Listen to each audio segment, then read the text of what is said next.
அமாவாசை, அதுவும் ஆவணி அமாவாசை என்ற ஒரு குழப்பம் எல்லோருக்கும் இருக்கும்.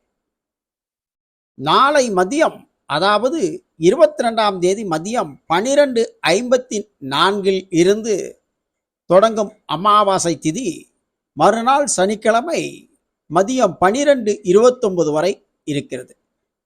இதில் என்று அமாவாசை திதி கொடுப்பது என்ற ஒரு குழப்பம் எல்லோருக்கும் இருக்கும்.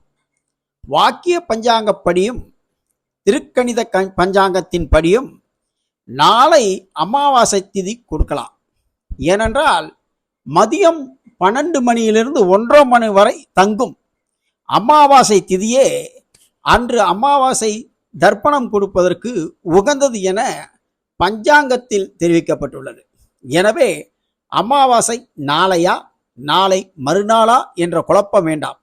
நாளை காலை சூரிய உதயத்திற்கு பின் எப்பொழுது வேண்டுமானாலும் அமாவாசை திதி கொடுக்கலாம். எனவே நாளை 22ஆம் தேதி தான் அமாவாசை தர்ப்பணம் திதி கொடுக்க உகந்த நாள்.